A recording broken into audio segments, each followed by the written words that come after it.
तो इस वीडियो में हम लोग न्यूटन्स लॉज ऑफ मोशन देखेंगे, specially we will discuss about the first laws of motion.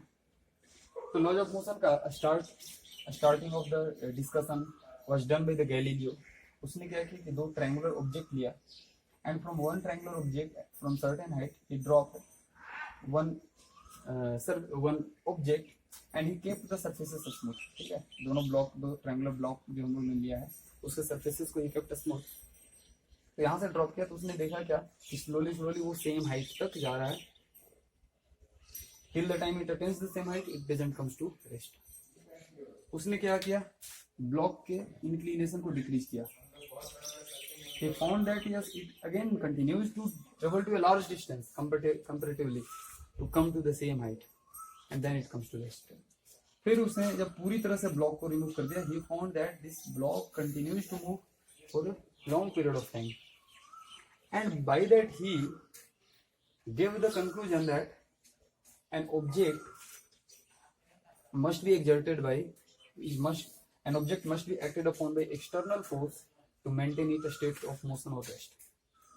This was what was given by the Galileo। क्या कि an object must be acted upon by an external force to continue the state of motion। But this is the wrong statement। Galileo का ये जो observation था and Newton observed the same experiment। उसने conduct नहीं किया, उसने same experiment को observe किया और उसने क्या बोला कि नहीं, an object doesn't need any external force, any force to continue the state of rest or motion। मतलब कि an object will continue to remain in a state of rest or it will continue to remain in motion, a state of motion, uniform motion until unless external unbalanced force is applied and that is called Newton's first law of motion। तो लोग देखते हैं इसका okay. तो उसने क्या बोला कि an object continue to remain in a state of uniform motion or rest until unless an external unbalanced force is applied on it। ठीक है, and this is known as Newton's first law of motion। This is called Newton's first law of motion। This is also called law of inertia। इसको हम लोग law of inertia भी कहते हैं।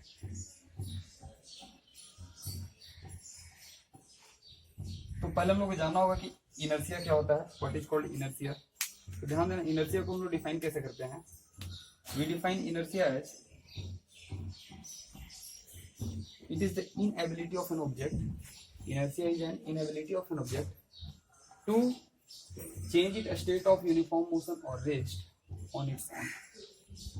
मतलब एक ऑब्जेक्ट अगर मूव कर रहा है तो मूव ही करता रहेगा, रेस्ट में है तो रेस्ट में ही रहेगा, वो अपने स्टेट को चेंज नहीं कर सकता है। And this inability is called inertia, this inability is called inertia. तो डिफाइन क्या करोगे,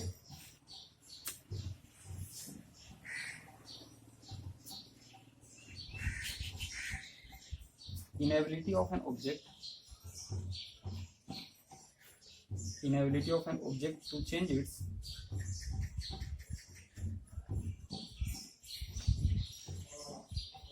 a state of motion or rest on its own। मतलब खुद से ये चेंज नहीं कर सकता है, तो चेंज करने के लिए क्या जरूरत पड़ेगी, फोर्स की। और वही अगला जो आपका सेकेंड लॉ ऑफ मोशन होता है, that gives the idea of force on a, force का डिफाइन करता है। तो यहाँ से इनर्शिया इससे पता चलता है, मतलब कि it gives the clue of the force. From here only definition of force comes. ठीक है, कि फोर्स क्या है, it is an external cause which can change the inertia of an object, external cause which can change the inertia. ठीक है, इसका बहुत सारा एग्जांपल है Newton's first law of motion का।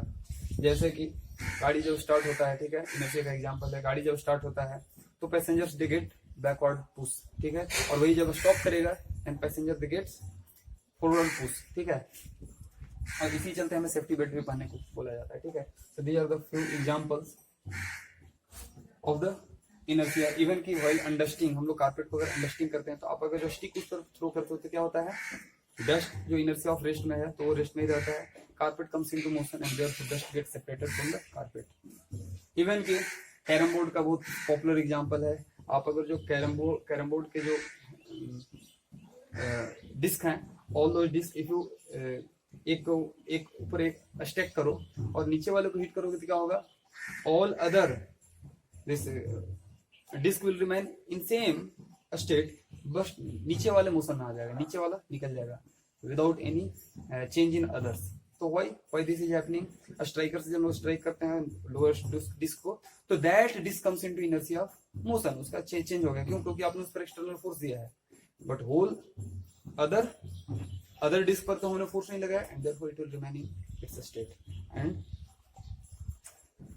so these are the few explanation, few examples of the inertia, law of inertia।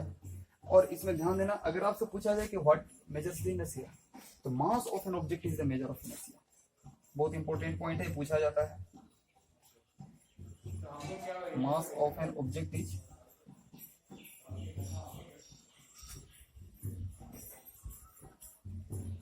Measure of its inertia. ठीक है, inertia 3 तरह का होता है, टाइप्स ऑफ इनर्शिया 3 तरह का होगा।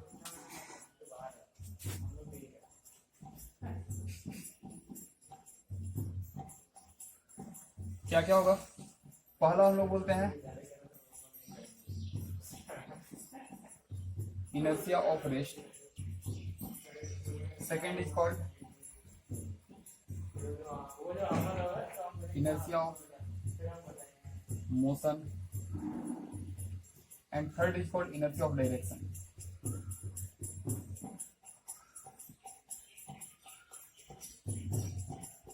ठीक है, तो inertia of rest को कैसे डिफाइन कैसे करोगे, the inability of an object to change its state of rest on its own, inability of an object to change its state of rest on its own, that will be called inertia of rest।